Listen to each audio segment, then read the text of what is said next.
So here's another thing that I'll do a lot. Get it? Especially on a road where there's no traffic, is we'll just take up the whole road and we'll do these nice big circles. Good. And we did this for, I don't know, 2 minutes or so. Good. He's doing great with it, obviously, but it changes the meaning, good, of the leash pressure, right? Changes the intensity. So sometimes if you're just walking a line, going back and forth, kind of towards what they want and then away from it, it can build up more conflict, because then, so like say he wants to go this direction. Oh, you're doing so well. It builds up more conflict because then you have to turn, you're asking them to turn 180 degrees and move the opposite direction of what they want, right? And that can be really frustrating for them, as opposed to walking in circles, which is much more gentle, right? It's more of a nudge to come over to the side instead of turn around and move away from the thing that you want. And I get more of this. I also switched from his harness to this because when he bent down to pick up the treats, the harness was snagging on his little elbows and pissing him off a little bit. So we're gonna try this for a little while and see how it goes. Good. So far, he's much more responsive and he seems less irritated. So we might just be walking him on his collar. Good. Thank you. So let's see if he does it. So we're having a hard time going this direction because he just wants to pull like that. Good. And coming back this way. Good. Better now, but it was a bit more of a struggle a couple minutes ago. Good. Good boy. So what we did, we went out here like this. Don't eat that, thank you. Good. And just did a couple of circles. Good. It also just changes the pattern, which I think can be nice for them. Sometimes it's not just walking in a straight line, because he definitely knows the route around the neighborhood. See, so as soon as we're back on the sidewalk, he knows what the pattern is, and the pattern is, oh, I pull you the direction I want to go. And if we're in the middle of the road, obviously we're not going to walk in the middle of the road all the time, but it changes his understanding, or what he expects to happen, enough that he starts looking at me. Good boy. Starts looking at me for more direction. It's more interesting. All right, good.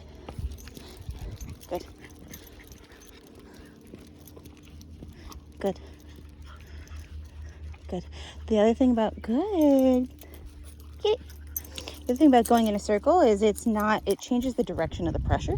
So good. It makes it easier for me to stay in his peripheral vision and to keep the pressure kind of to the side instead of straight back. Straight back is way easier for them to ignore. Like here, you're so good.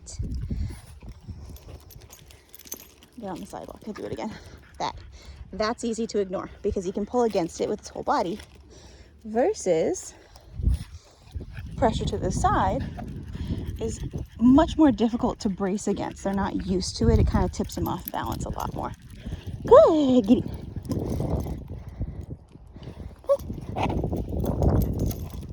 Good. It's also why it's nice to have a dog walking next to you instead of in front of you, because you can stay in their peripheral vision so they can see you. And good.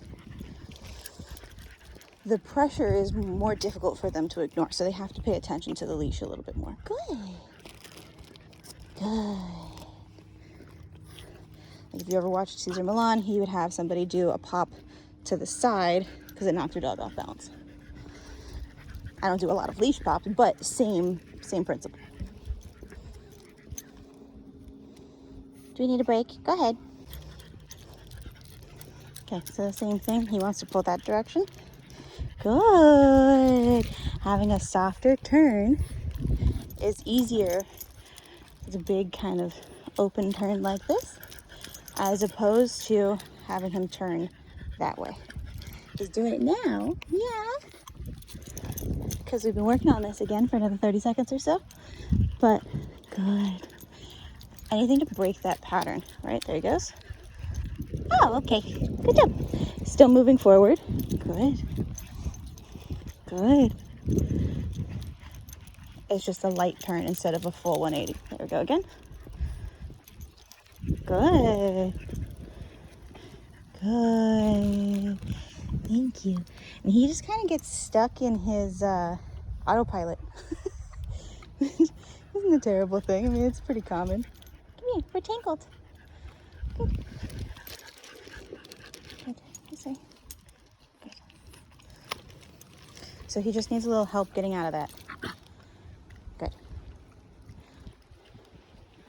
Good. I'll do one more. Come in. Let's see what happens here. Good. That was much better. Still a little bit of a pull at the end, but it was more to get up on the sidewalk as opposed to, you figure it out? There you go. As opposed to trying to drag me this way, which is good. And there, good. So, not better for the whole, minute or two following, but that little pause there is what we're looking for. Slow down, Bubs. That is relief. Thank you. Good. Good.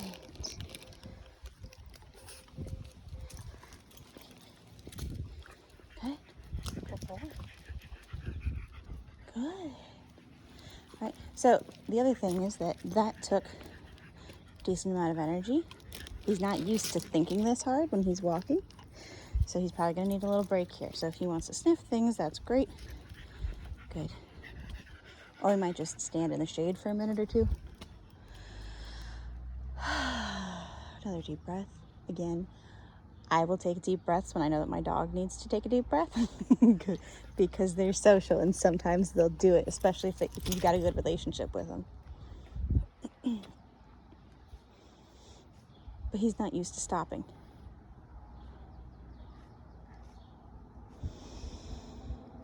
Hi. Good job.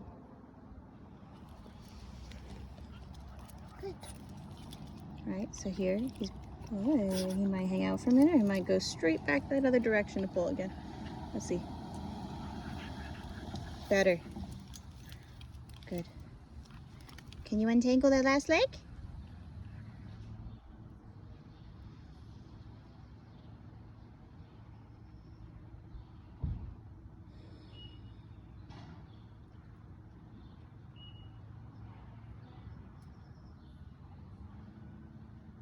This. Good. This is hard. Good. He's a little bit stuck. He's a little bit more intense. Good. That's what I wanted. It is. Good. Okay. All right. And we'll move.